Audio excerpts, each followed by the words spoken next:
Here we are again. It is Tuesday. Live at 5, Jamie and Chris. How you doing, Jamie?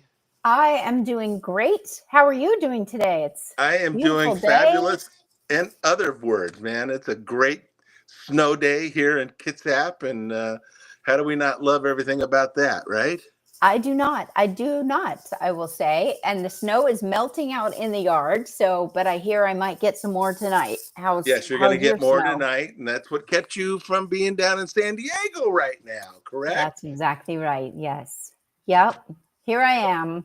It was, yeah. Anyway, long story and frustrating, but Yeah. I'm at home sitting in my office looking Uh, out the window. It is a beautiful sky out over the Hood Canal right now. So, yeah, it should be another one of those fabulous sunsets that we get here in the wintertime that we never get to see, but this year we get to see a lot of. So yeah. No, I mean, I like that it's nice out. I like that. It's just, a little cold. I'm a whiner. I'm just a typical Northwest whiner, right? I don't like it when it's raining. I don't like it when it's too hot. I don't like it when it snows. Yeah, they need to send me back to Arizona. I So, don't think so. I don't think that's ever going to happen. You'll visit, but yeah, this is the place to be. yeah, no, Yeah. that is 100% true. Yep. So it's good. But yeah, so goodness gracious, it's February already. We're already in February. The year's flying by, which is It's totally half awesome. over. Yeah, yeah, it's half over. We're going into the big Super Bowl weekend, and everybody's wondering who's gonna. You got the whole country is rooting for Kansas City, and 18 people on the East Coast are rooting for the Eagles. So we'll see how that comes out. Yeah, well, anytime somebody says, so first of all, somebody just I made plans to go show some houses on Sunday. Oh And no. then they just messaged me back and said, oh, wait, Sunday's the Super Bowl. I'm like, oh man, I always forget that. Yeah. So, but Yeah, it's one of those national holidays that nobody knows about. So I just don't pay attention. yeah. So, Well, yeah. you notice that if you go to the grocery store and there are no chips left, there's no avocados left, there's no, most of the beer is gone. And I think eventually they're going to turn that Monday into, it's the most skipped day at work in America is the Monday after the Super Bowl. And the most call into sick, most skip, most whatever, late to work, anything is Super Bowl Sunday. So, where are we putting our priorities? Right there. Well, sure. Yeah. Depending on how the game goes and depending on how your team does, I guess it depends on what your hangover looks like. Yeah, yeah. Now the So, most 7-layer dip, the most buffalo wings, start checking all those boxes. yeah. Awesome. All right. Now I'm hungry. Yeah. So, hey, you've got some stuff coming up at the end of this month and we have a special guest. We do have a special guest, and he's a long time. I gotta believe it's close to 30 years. I've known this young man who, as I looked at all my past bookings and stuff, did you know that our guest today has done 3 different shows for Shop with a Cop over the last 20 plus years? And long story short, he's one of those guys that broke all the records in what comedy is all about. He's originally out of Pasco, Washington, a track coach, and today we know him as the most watched man on the interweb, the one and only Brad Upton. Brad, how you doing tonight, man? Good. How are you? And I need to say I am out of Richland, Washington. The Richland people Richland, Washington would be very upset if you said I was from Pasco. Boy, I would have. I should have actually. I was I going to taught actually school go in with Pasco. Tri-Cities is what I was going to go with. Yeah, And yeah. I taught school in Pasco, but I was born and raised in Richland, and the Richland people, I'll hear from them if they're watching. Yeah, and I bet they are. I mean, everything you do ends up being watched, Brad, and I think that's amazing. Yeah. Thank you. Yeah. Oh, cool. And I'm sure you and I go back at least 30 years. I'm sure of that. Yeah, it's easily 30 years. I look at too many different crossing paths, with the likes of Kelly Moran or Kermit, Right. or Dwight Slade. I mean, just the history is just amazing. How many times, and I just, you know, I want to say hi first, but I've got some questions that are just nagging on me here, Brad. All right. You've done some epic things that everybody in our industry, everybody here in the Pacific Northwest, we talk about you. And the first one that I really remember was when I heard that Brad Upton was going to be in a movie called Prefontaine. Yes. And that, I look back at that period of time and how amazing that opportunity was. What was that like way back when that was the big thing? Well, they just asked me. They were filming it around the University of Washington, and they wanted to. I first read for the part of Steve Prefontaine's high school track coach, and I got the part. And then they said they called me a few days later. They said, "Good news, bad news." I mean, the bad news is we wrote that part out of the movie. So, but the good news is we liked your audition, and we want to find something for you. So they ended up. So they found a small speaking part for me in the movie, and then I run out of the house and I try and save Prefontaine's life, and I don't, and I'm the reason he's dead, I suppose, because I couldn't lift that car off of him. But yeah, that was cool. That was cool to be in a big movie. I still get checks today to this. Oh, you do? I still get quarterly checks, and they're almost always for less than $1. Oh, isn't that something? About 4 a year. I make about $3 a year off that movie. All right, so you can get ice cream of froyo once a year off of Prefontaine. That's probably, I can get nothing for that money. Yeah, that's amazing. We call that mailbox money. Mailbox money. That's exactly right. Yeah. So one of the other things that goes into my mind way back was all of a sudden, every time I turned around, it was goodness sakes, the gambler. Kenny Rogers. Kenny Rogers. You were going out with him, and then you ended up a long time with Joan Rivers. I mean, that's right. I did a number of shows with Joan Rivers. I loved her. She was a sweet, sweet lady. Yeah. I probably did about 20 shows with her, a couple of different tours through the Midwest and here in the Pacific Northwest. Yeah. Where I have you coming, you opened up for her at the Admiral Theater. Right. And everybody still, more than anything, talks about how you blew her off the stage that night. Oh, don't say that. That's sacrilegious. But yes, it is a horrible thing to hear, but I do hear that from numerous people, and that's just how much they loved your act that night and loved you. So that. Yeah. So truly coming from some very good people and stuff. So you were doing comedy before the concert? Is that how it worked? Yeah, you mean with Kenny Rogers? Yeah. I opened up for him. Come out and do stand up for 30 minutes, and then it's his turn.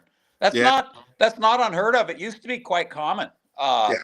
Comedians opening for music acts, and music acts opening for comedians. It just isn't done a lot anymore. But I've done quite a bit of it over the years. Well, the coolest one I think is. How many times have you opened for Johnny Mathis? I mean, a lot. I mean, I've been opening for Johnny Mathis. I still open. I just opened for him 2 weeks ago down in Palm Springs. That's been going on for 17 years. I've been opening for Johnny for 17 years. So I'm sure it's probably close to 200 times. And I'm telling you, he can still sing. He's almost 90 years old. He can still sing. It's unbelievable. That's just amazing. I just can't even believe that. And I look at, Johnny Mathis. I think hasn't he outsold the Beatles for #1 hits, all that kind of stuff. I don't know if anybody's outsold the Beatles, but he's way, way, way up there. That's for sure. Yeah. Everything he ever touched went to #1 forever. And he was the first artist ever to put out a greatest hits album. Oh, I didn't know that. He was the first guy, and then it stayed on the charts for 8 years. So everybody else went, "Oh, I need to do this." So then everybody put out greatest hits albums. He was the very first artist to do that.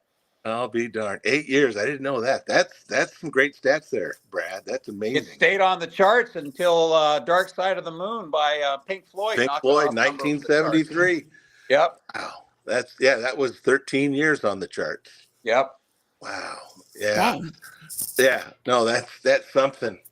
And again, all these things. I mean, just everybody here in the Pacific Northwest is just blown away by not only your talent, but just some of these amazing achievements. And knowing you for as long as I have, I'd love to just take you back to those first.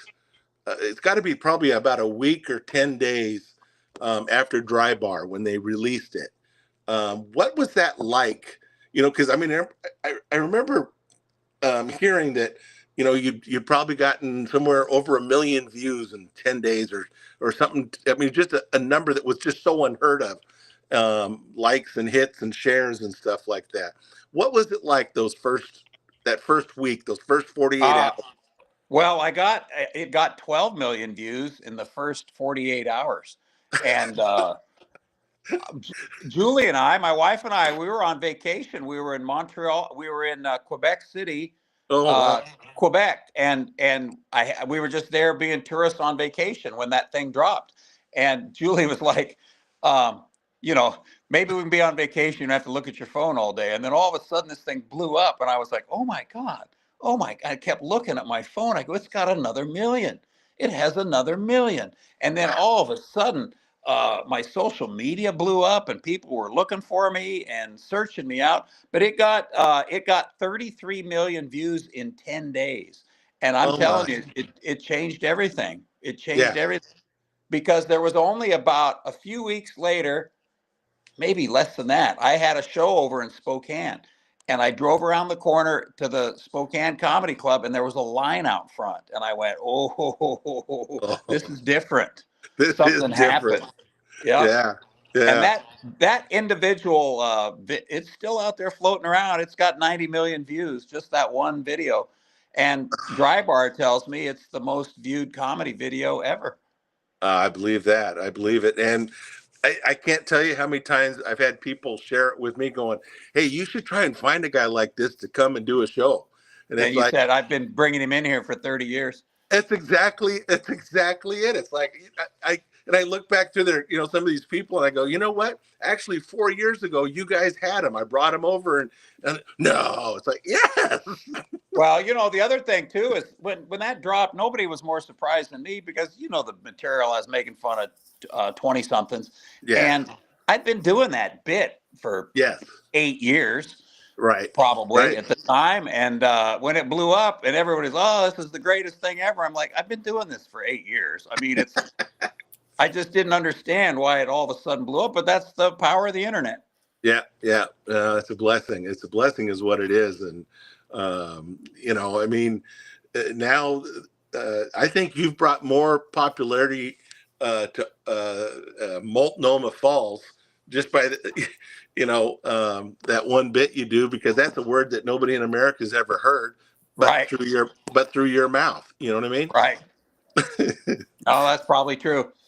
Yeah. And I pronounce it correctly. Yes, you do. Yes, better than they do. How's that sound? Right.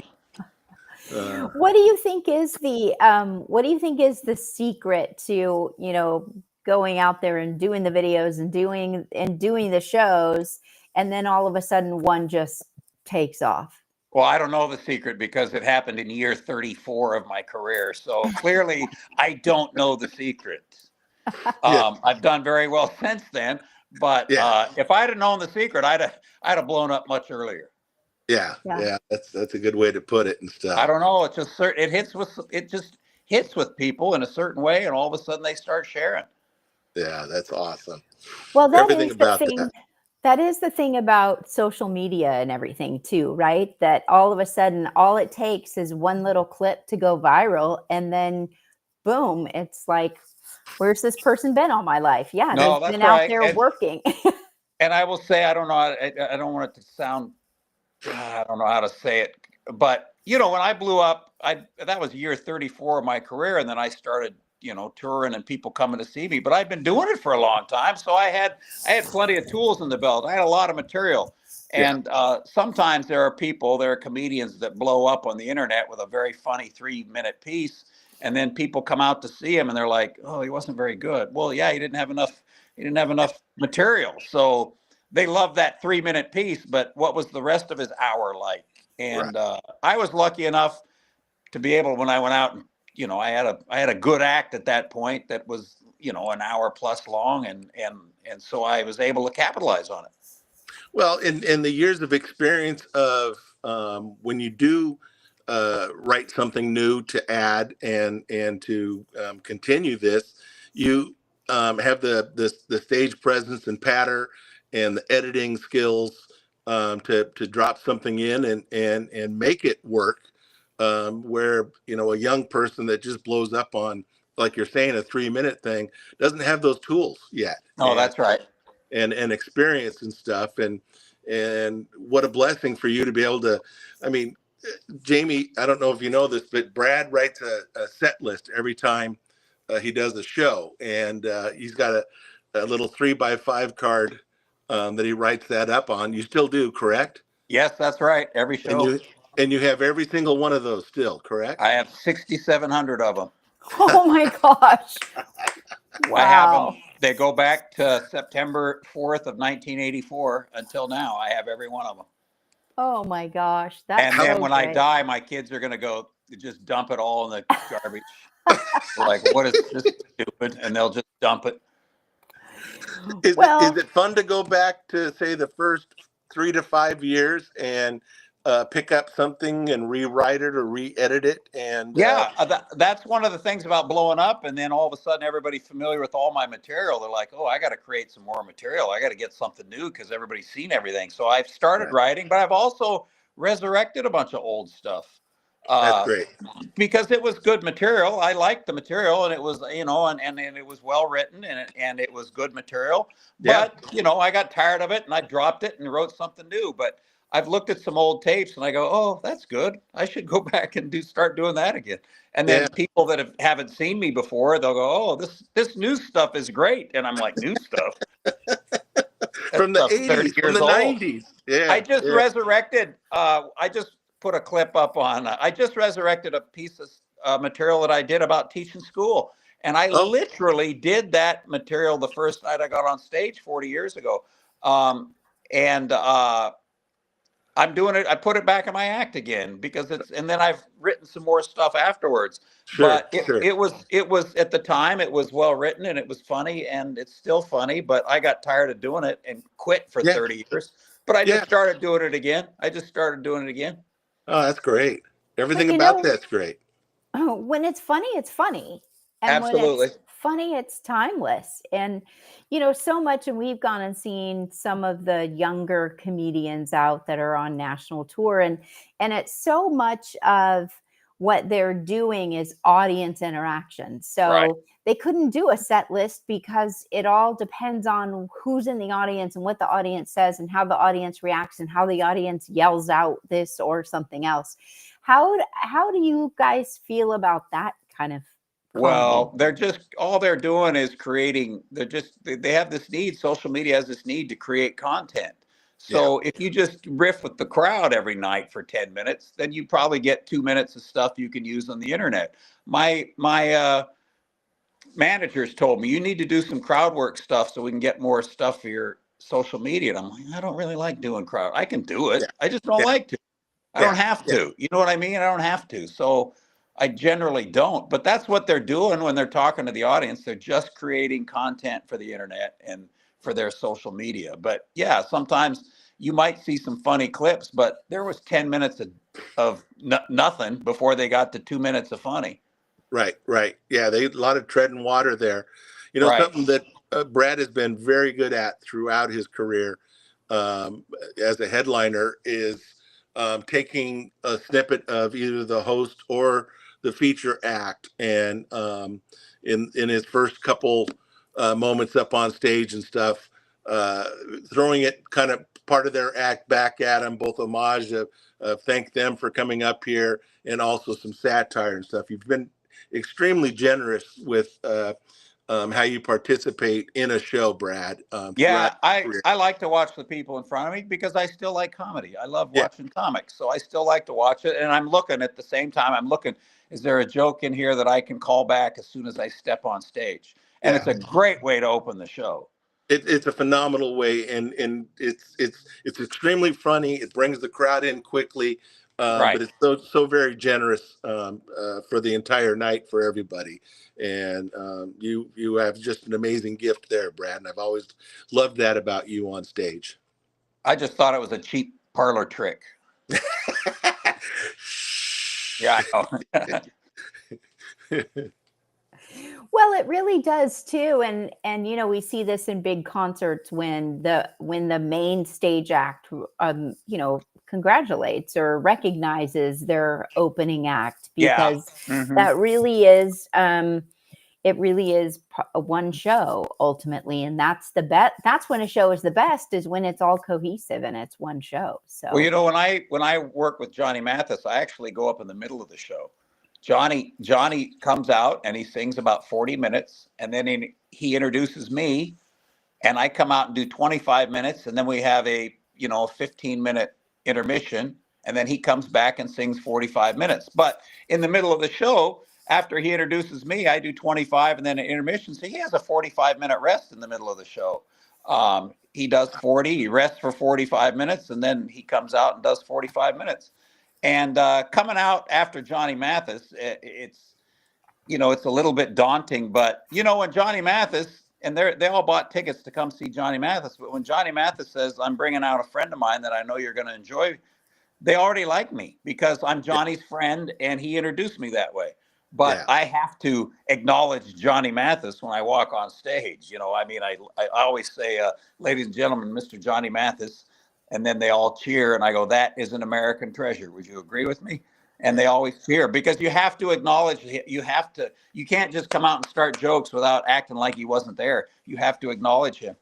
Yeah, that's an amazing slot. I don't think there's a slot like that anywhere. No, I don't think there is either. Not going up in the middle of the show like that. And never will be again. And right. That just shows the amazing talent that Johnny is to allow that to happen. But right. What an amazing talent you are to get into that groove of where he's got an audience, because they're singing every song. Right. Well, I do a bunch of jokes about what it's like to get old and how dumb young people are, and that's in the wheelhouse of that audience. I mean, that is right in their wheelhouse, because they're all geriatrics, right? So Yeah. I'm right in their wheelhouse. Well, and while Johnny's in the back taking a nap, how much of the audience is taking a nap too? Well, hopefully none of them. Yeah. Well, that's your job to keep them awake. Right, exactly. No, they're usually very good. It's a wonderful audience. That's fantastic. Awesome. Good. So what was it like when you get the call to Grand Ole Opry? Yeah, that was a big deal, because that was all based on that tape that had gone viral about the millennials. Yeah. Because I had contacted the lady about a year earlier and didn't get a response from her. And then I contacted her about a year later, and I said, I had this video that went out and it's now got 70 million views. And I've been, and she responded back. She goes, well, I'm one of those 70 million that watched it and I loved it. And we would love to have you at the Opry. And yeah, that was a big deal. And you know what? I don't get nervous anymore before I perform. But that night, before I walked out there, I was like, golly, I'm kind of nervous. And there's 4,400 people in there. And it's the Opry. It's the Opry. And you go out and you stand in the circle. But again, there at the Opry, the guy introduced me, said, ladies and gentlemen, you're seeing something here tonight an artist can only do once in their career, and he's making his debut at the Grand Ole Opry. So the audience is on your side, right? They're already on your side.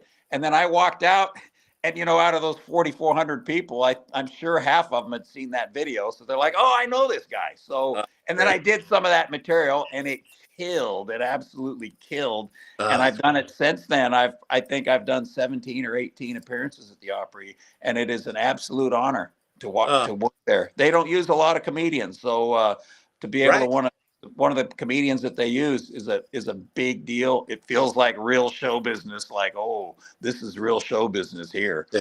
No, I love the photos of your parking spot there, and all that kind of. Actually, I love the photo of you with your shorts Yeah. pre-show Right. in the circle, and it's just like, oh, way to go. Well, you know that, but when you make your debut, they put up a parking spot. It's a nice metal parking spot, and it says Grand Ole Opry debut, and it's right by the front door, right? I mean, it's the best parking spot in the lot. I didn't Yeah. know that was a deal, and I Ubered. I Ubered there the front. Oh And I said, no! "What? I would have rented a car." Yeah. Yeah. So I If you just don't got get out it, of my Uber, and there's like a parking spot for me. I was like, "Oh," and they give you the sign. I have my sign. It's good. a cool sign. Yeah. But yeah, I didn't know that, so I would have rented a car. I but you believe. don't get that the second time. You No, don't get a second shot no, at that. you come in and they go, you're in number 49. Oh, It's wow. it's a private parking lot in the back just for performers. But yeah, you only get that parking spot once in your career. That's funny. What a cool experience. So, do you have a favorite show? You know, we can look back over 30 years, or is there something, you know, recently that really resonated with you as an incredible experience? Well, that's a good question because there's a lot of them, to be honest with you. I mean, there's a lot of them. Being at the Opry is just that's always like such an honor. And selling tickets nowadays. I mean, for 34 years, I kind of went on stage every night anonymously. And then all of a sudden I blew up on the internet and people are buying tickets to see me. So that's been a very, very odd turnaround, very humbling, very humbling. Yeah. And I got to jump on that one. To me, one of my greatest pleasures, having booked you as many times as I've had, to deal with your management team and knowing that, you know, it's just not, you know, a call over to Lake Forest Park, a text or something to that effect. Well, you can still do that. Yeah, but still, it was just, to me, it was just like, yay for you. It was just such an honor to go through that to bring. Were they good to you? Were they nice? I hope so. Oh, they were horrible. No, Brad, they were great. Good.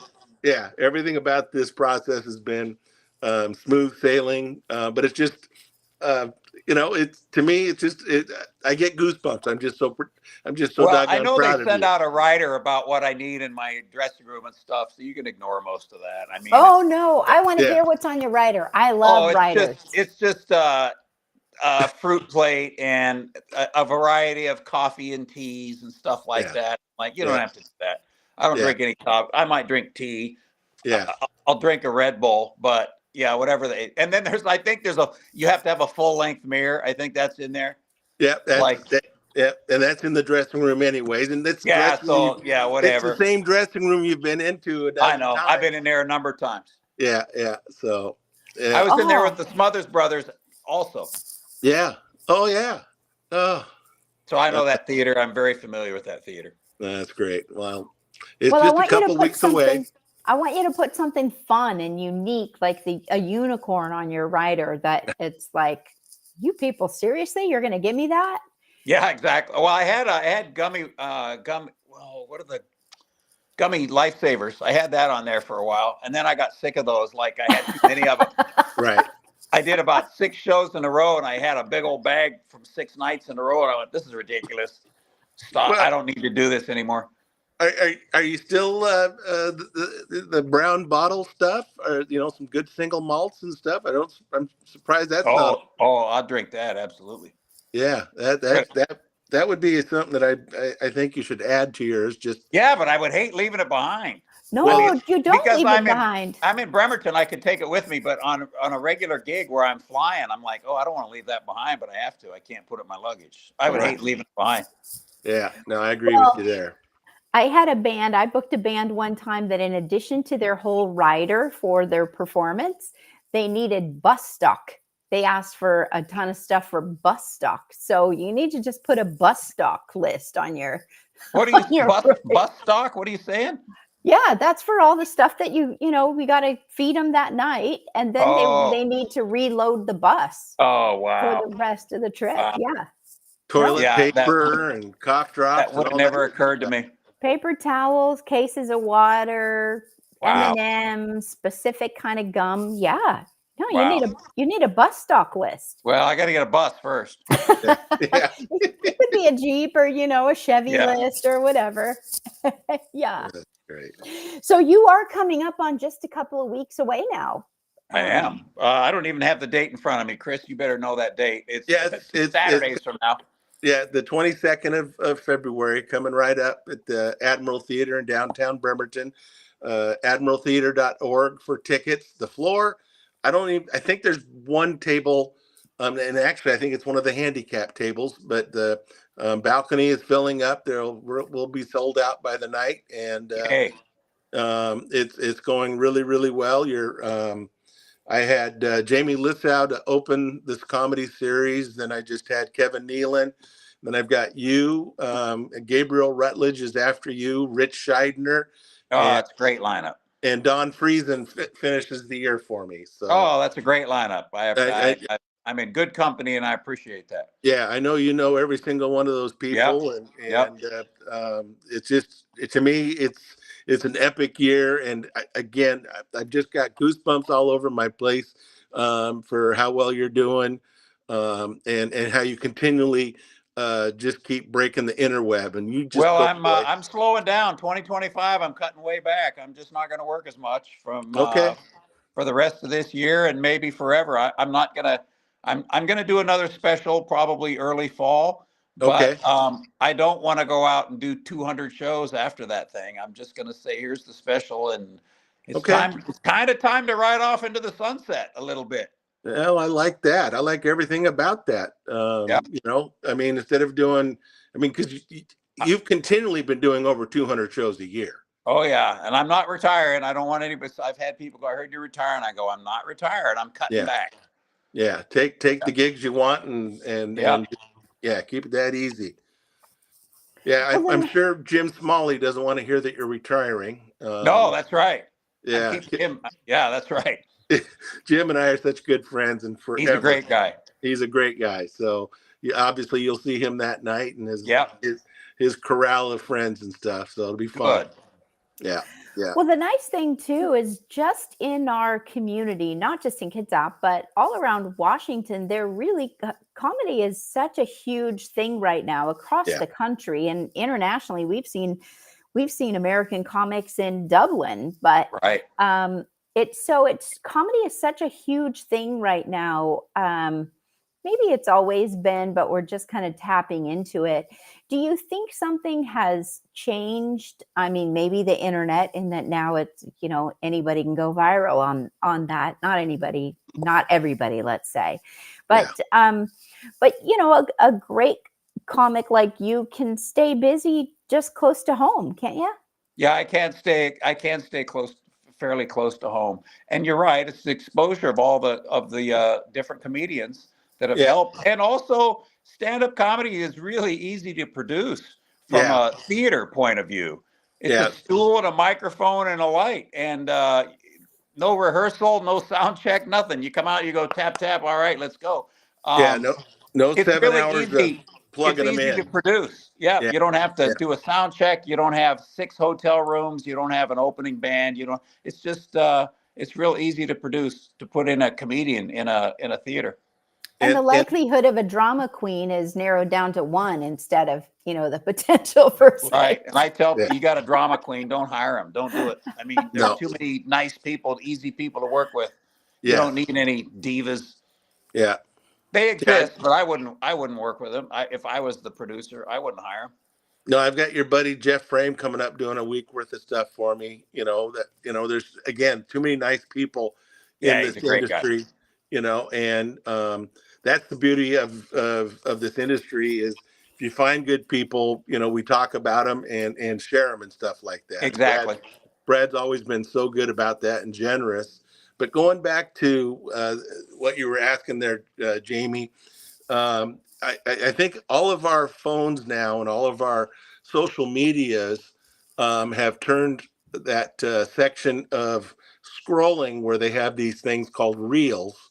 Right. That have that just 1 bit, 2 bit. And Brad, I know that, you're not producing some of these things, but people are, videotaping their wife doing dishes and having her laugh at your bit, you know? Yeah. Those people are out of New Zealand. I know who you mean. And that's all the guy does. Yeah. And they've got millions of followers. I It's just love crazy. them. All of a sudden I'm hearing there's Brad. I know the act, there's Brad, and Right. they're not saying anything about you. And then they They had finally Gabriel. started tagging the comics. I was like, yeah, if you're going to use comedians, you should at least tag who they are. So they do that now, which is That's good. good. That is Yeah. good. But anyways, I mean, just you have all these different situations like that people, when they're wasting time on their social media, it's more fun to look at something like that versus hearing that Aunt Henry's got, boils and stuff like Right. that, Right. and wrote cousin Jimmy out of the will because whatever, you just, nobody wants the drama. Let's laugh and listen to some professional Exactly. versus these amateur people using the internet. Exactly. Yeah. Oh man. I like watching the stuff. I don't know why, because I watched a couple of them. You ever see the reels where they just put stuff in a giant shredder? Oh yeah. It's dumb. Yes. And I'm like, I watched that, and then another one. I'm like, oh, that's all I get now. So and Yeah. animal rescues where Yeah. they're saving turtles in the sea and cutting nets off them. I'm like, why do I watch all these? Yeah. I just watched a hammerhead shark. They're taking a piece of metal out of its chin, I've and seen that saving. one. Yeah. And it just those, and then the chainsaw tree cutters that go wrong. I clicked on like too many times, and now I get Yeah, and them. now you got nothing but those. That's right. Yeah. Yeah. Well, that's the problem. You talk about it, you think about it, you look something up, you like one thing, all of a sudden, boom, that's all you get. So No, that's right. Yeah. But that's the good thing about liking one Brad Upton video. Now you're gonna get 100 Brad Upton videos. So how cool is that? That's exactly right. So I have no problem with it. So Yeah. everybody go find a Brad Upton reel or a Yep. video or a Yep. dry bar comedy special and It's just as like easy it as once. bradupton.com. And Start he's got sharing it. Yeah, he's got a store on there. You can get all his different videos, and but hey, just come out on the 22nd of February here in Bremerton, and let's have a good night. All right, I'm looking forward to it. Brad, I know we Bremerton's went always long. been good to me. Yeah, you've just been a jewel, an angel always to work with, and an extremely talented man that I've just always enjoyed your act. And it's going to be. I can't wait to see you in basically 2 weeks here, Brad. All right, I'm looking forward to it. All right, brother. Thanks, Chris. Thanks you. Jamie. Thanks for being here, Brad. We sure appreciate it. Chris, always a great time, and you have amazing things coming up. And so I just posted bradupton.com. I just posted Kitsap or the admiraltheater.org. So go grab some tickets if you're around and let's finish selling it out. We've sold out every show so far this year. I know Brad's going to sell out. Let's do it. Right on. Great. Well, keep doing great things out there, Brad. Keep doing great things out there, Chris. And I'll see you both soon. We'll see you next Tuesday, Jamie. Hey, everybody, do some good out there here and beyond. Brad, thank you so much. Thank you. Let's take February on one step at a time. Do it. All right. Take care, guys. All right. Thank you.